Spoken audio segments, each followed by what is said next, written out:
Bobby, when I say hero, I don't mean some weird Game Boy freak. Bobby, you need to be lectured all afternoon. Okay, we got a double header for you, ladies and gentlemen. For fuck's sake. Somebody's using a sprinkler outside and already, I can't even start recording. Okay, whatever. I'll noise cancel it out. Jesus.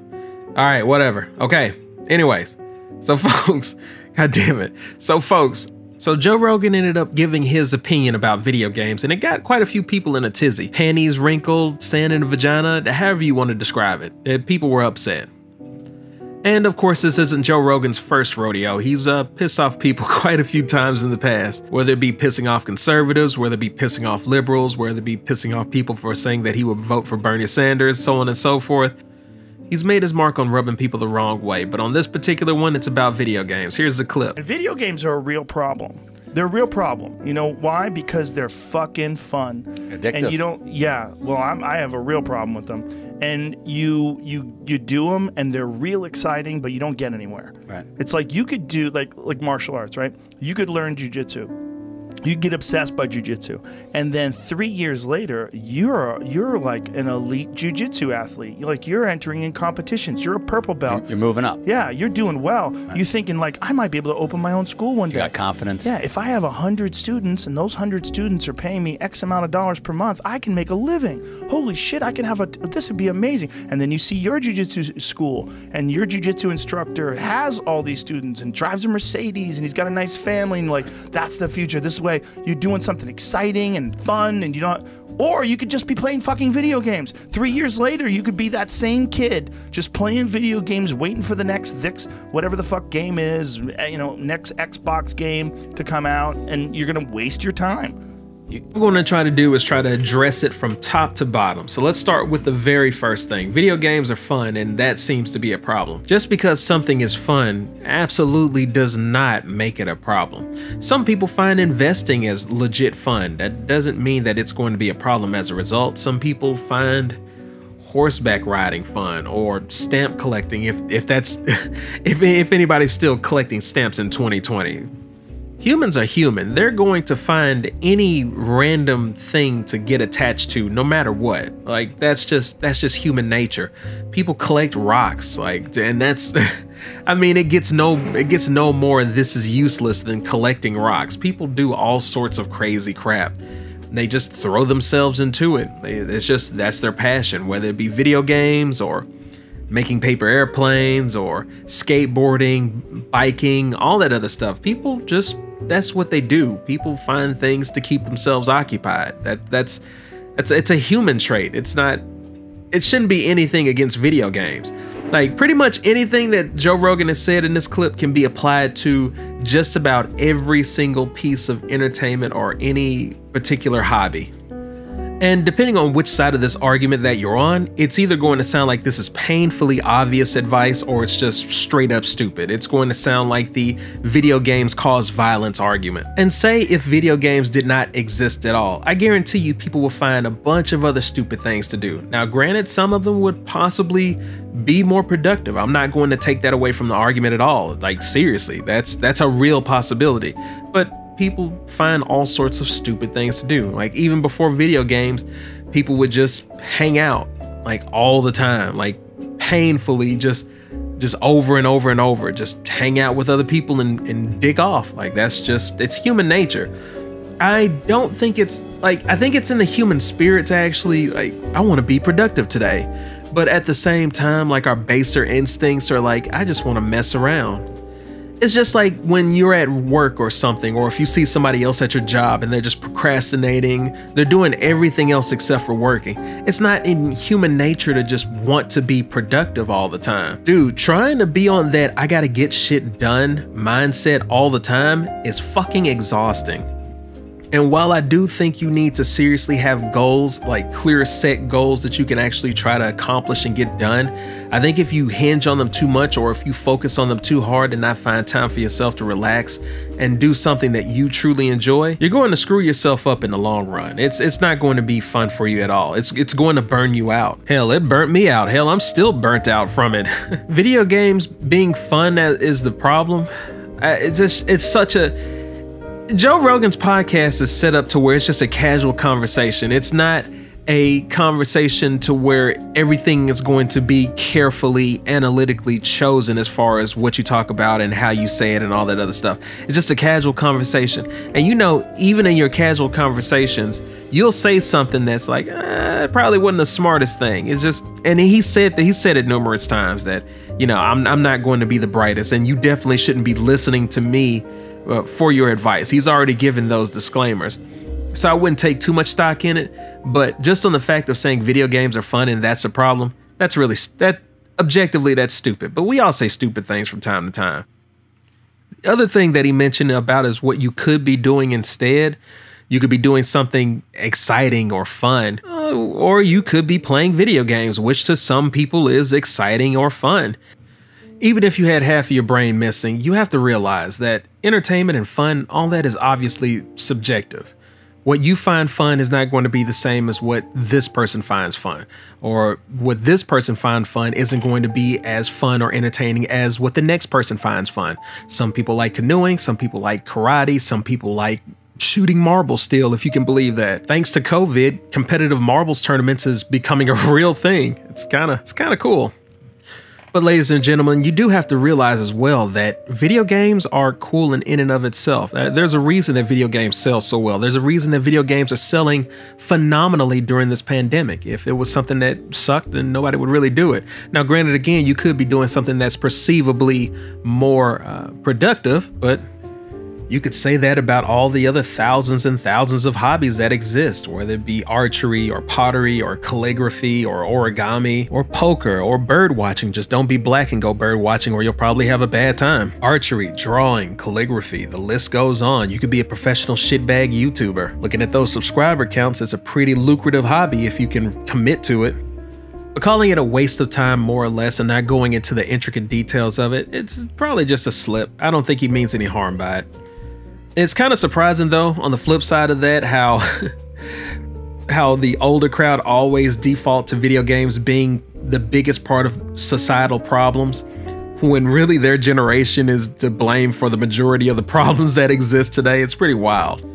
They criticize the younger generation for not having self-reflection, but boy, that mirror really needs to be passed around.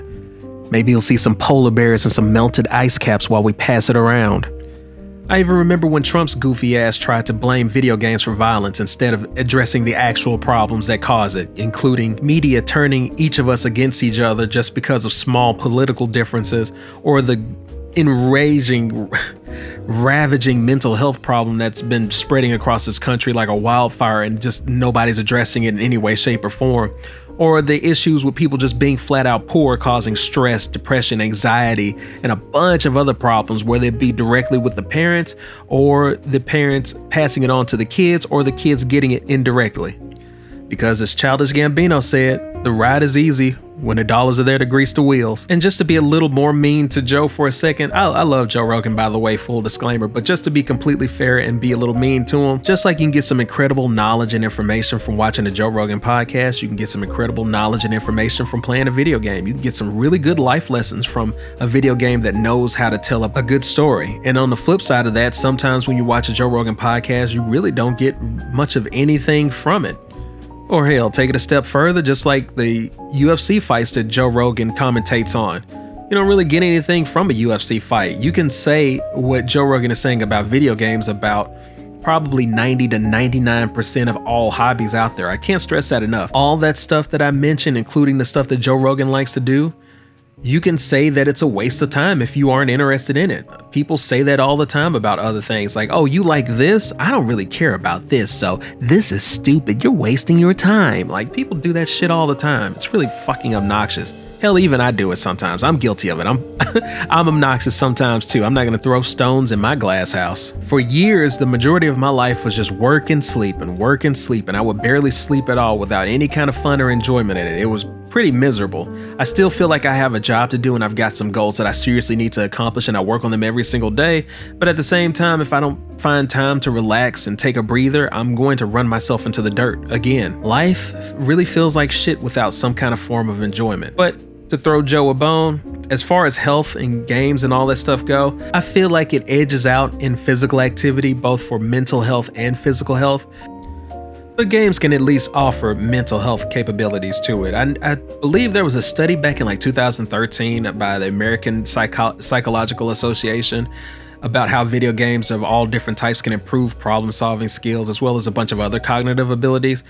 I'm pretty sure that's still a thing. Like, one thing's for sure, playing really brain-intensive games, whether it be first-person shooter, well, like hard first-person shooters, let me be specific now, or even fighting games. Fighting games to me, and I'm pretty sure if you play a lot of fighting games, there's a serious element of chess to it, like trying to figure out what your opponent's thinking, what they're going to do, adapting to it, applying what your tool set of your character is versus their character, understanding the pros and cons, the constant rock, paper, scissors of if you do this attack, then it affects this attack, and if you do this, then this person's probably going to do that. Like, there is a serious psychological element to video games, bar none. But I kind of leaned over against Joe. Let me go back to it. Let me give you my experience. From my experience, I have probably like 300 games or so plus. I really don't count them too often, but I have a ton of video games, old and new.